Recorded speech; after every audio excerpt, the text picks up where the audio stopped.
As much fun as it is to do the show and tell of new gear at the beginning of the year, this video is the one I really look forward to. Hey guys, I'm Dan from ShastaBubba Adventures, and today's the day we get to hear about what happened to all of it. How did all the new gear work out? If you're a gear addict like me, then sit back and enjoy while I do the full rundown for all the new gear of 2025. What worked, what sucked, and there's a real surprise this year for which item made my favorite gear of the year. As always, there will be links to all the gear discussed in the description, and I'll be sharing as we go along what gear I bought myself versus what was gifted to me so that you'll be able to take into account any bias. First up, the alpaca wool socks from Hollow. These guys are still soft despite having about 300 trail miles on them and have no holes or thinning spots. Something I forgot to mention in the first video is that at the same time I bought these ankle length socks, I also invested in the crew length and the boot sock. And here's something really surprising. The boot sock is too heavy for my style of backpacking, but they've become by far my favorite sock for wearing around town and on the weekends. I absolutely look for opportunities to put these on. They're that comfy. And so the durability is also proven since I've probably worn these more days than the ankle socks. The part that is surprising though is that I don't really care for the crew length. It's crazy that the ankle length and the boot sock are both all-time favorites, yet when it comes to the crew length, they just don't seem to fit as well. Maybe I just got a random bad pair or should have sized up, but they are just a little too tight around the ankle and a little too tall. So I don't think sizing up would fix that. One downside, Hollow recommends laying them flat to dry. Now I have zero patience for special laundry care, so mine go in the dryer, medium heat, no mercy.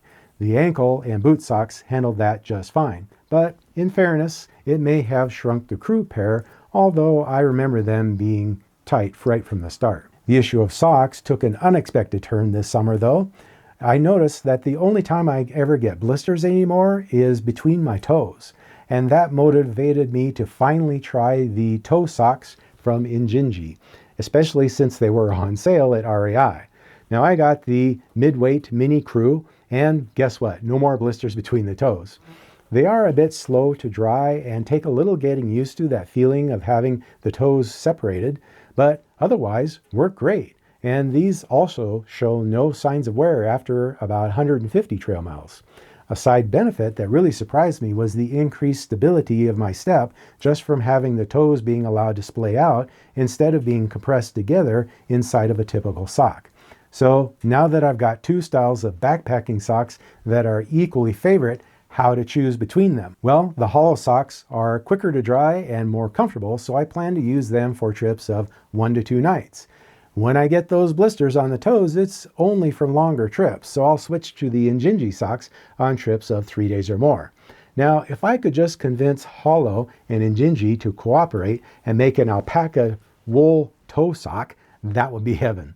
Next up, the trail-made pants from REI have been great, comfortable to wear, and durable over the long haul.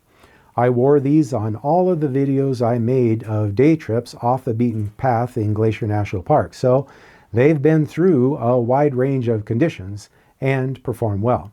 Now there's good news and bad news here. In the first video I complained about the cargo pockets being down on the thigh, and I personally don't find those useful. So I was happy to see that the new version has shifted to a side pocket right on the seam. The bad news is they don't seem to be making the convertible style anymore, so only consider the trail-made pants if you like hiking in long pants. There is also a jogger style in the trail-made line that is worth looking at, especially if you don't like belts. The trail-made shorts continue to work well. They're comfy, the material is durable, there's no liner, so I can wear my usual hiking boxers underneath, and the pocket is on the side like I prefer. Although to be honest, I kind of forgot about testing the shorts only method of backpacking and just kept reaching for the convertible pants every trip just by instinct. I did have a few opportunities to try out the Copperfield wind pants from Enlightened Equipment, and they worked well for their purpose. I really don't think I've used them enough to justify the expense yet, but time will tell. It seems like I just wasn't in the situation very often this year of hiking along a windy ridge or summiting a mountain where they would really have served a purpose. Mostly, they stayed in the pack, which, is not a burden at less than 2 ounces, but they haven't convinced me yet that it's worth the $80 to have them along. The times when I was hiking in bad weather, and there were lots of those this year, I was wearing my cutoff REI trail-made rain pants instead, so not really enough testing to say yay or nay on the wind pants, but at this point, I'm skeptical. Okay, everything I've talked about so far was bought with my own money, but the next 4 items were all gifted to me. First is the Nightcore NB10000 power bank. It's reliable, it's light at 5.3 ounces, and it works the way it's supposed to. It will charge my phone twice from 20% to full and charge my InReach Explorer from 40% to 100 in about an hour and a half. I plan to do more testing this winter and see if it's reliable in cold weather, but so far, really happy with this power bank. One note, this is the Gen 3, which has 2 C-type outlets and nothing else. So since my gear has both C and A-type connectors, I managed with this little adapter no problem. But if you have the same issue, it might be better to go with the Gen 2, which has both types of outlets on the unit. Next is a pair of headlamps. First is the NU25UL, which is also from Nightcore, and this puts out a whopping 400 lumens and only weighs 1.5 ounces. It's a perennial favorite with the thru hikers and usually rated as one of the best ultralight headlamps in a flooded market. Second is the Tiny Helio 600Z from Flextail. Priced about the same, right around $35, these have a lot of similarities and some important differences.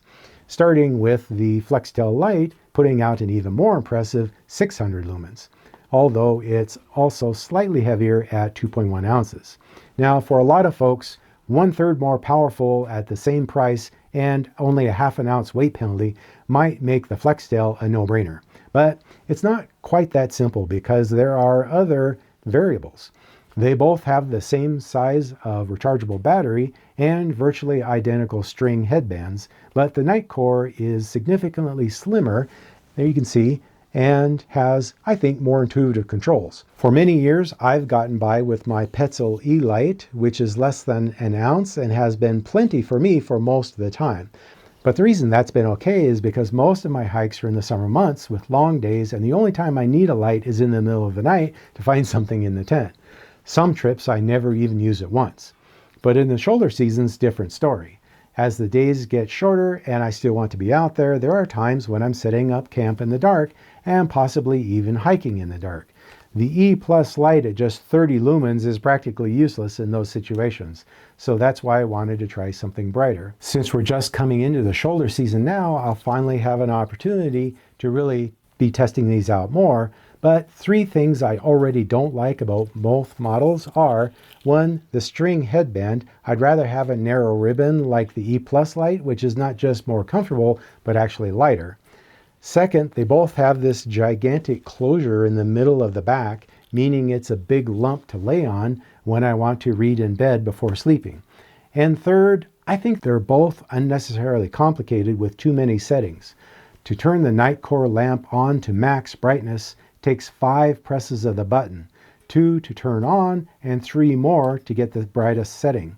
The Flextail lamp is worse. It takes a double press on 2 separate buttons, then 3 more presses to turn it off. So from off to full power and back off takes 7 button presses. That's crazy.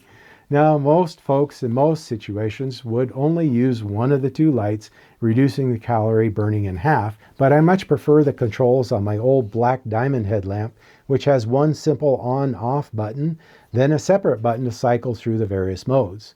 Whatever setting it had when it was shut off, that's the default when turning it back on. Much better. Now, I understand the thinking of a 2-button press to turn on, which prevents you from turning it on accidentally and running out the battery. But the black diamond button simply has a ridge around it to accomplish the same thing. The black diamond lamp is twice as heavy, but that might be worth it, the extra 2 ounces, for easier controls and a much more comfortable band, especially for winter trips where I would be wearing it longer. The fourth item gifted to me started out as a joke, but now I think it's the best piece of new gear from the whole year, and that's the Max Pump 3 from Flextail. When they offered to send it, I hinted that maybe they shouldn't bother because I couldn't imagine using it. I'm really grateful Flextail did send it though, because turns out it's great at inflating a pack raft. I mean, it doesn't just work, it works really well. The light is convenient on car camping trips and when we stay in Forest Service cabins, but you know, it's overkill for pack rafting. Still, even with the light, the Max Pump weighs 4.3 ounces, not much more than the bag inflator that comes with my Alpaca pack raft. Who knew that something that made me roll my eyes originally would turn out to be my favorite new gear of the year. The Kakwa 55 from Durston Gear performed just as expected, which means with high marks. I'm not going to say a lot about it because I'm getting ready to do a long-term review, but basically it's all the same great features as on the Kakwa 40, but with more room. And since it only weighs 3 ounces more, I really can't see much of an argument for the 40 over the 55. It's become my automatic go-to pack for everything from overnights to week-long trips and can handle it all. The Kakwa was purchased with my own money, but I did get a pro discount on the Mountain Magic 50 Pro by Aarn Packs. This innovative and original pack design was fun to try out, and I made an entire video about that I'll link to right here. So short version, I believe the weight balance feature is effective. Over 2 trips of 4 days each and some really hard hiking, especially on the second one in the Mallard Larkins area, I never once experienced shoulder pain, which is almost a given for me with other packs, typically around day 3. On the other hand, I just couldn't get comfortable with the different style of packing, putting items in the front pockets that were heavy enough to make a difference, and remembering where everything was stowed when it was needed. I decided to go back to using the Kakwa 55, but I have to admit that the problems with the Aarn pack were more about the user than the pack itself. Initially, I planned to try it for 1 season, then sell it on GearSwap, but I've decided to hold on for now and maybe give it another try next year because it really does haul a heavy load well. 2 points that emerged from comments on the review video. First, some folks mentioned that the front bag seemed too loose. I agree, and that's one of the details that bugged me when using it. However, when I tightened those straps, it caused immediate neck and shoulder pain, so that's why I ended up wearing those so loosely.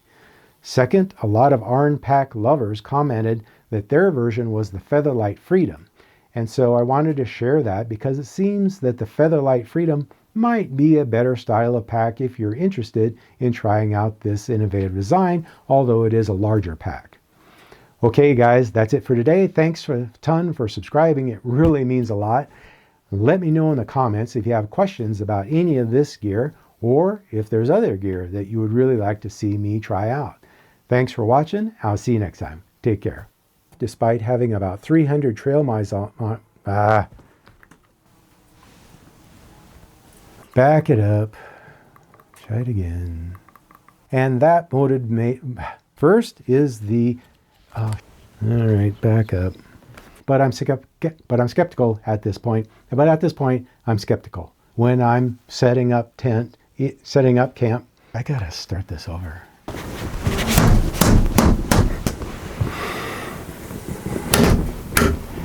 This whole thing sucks.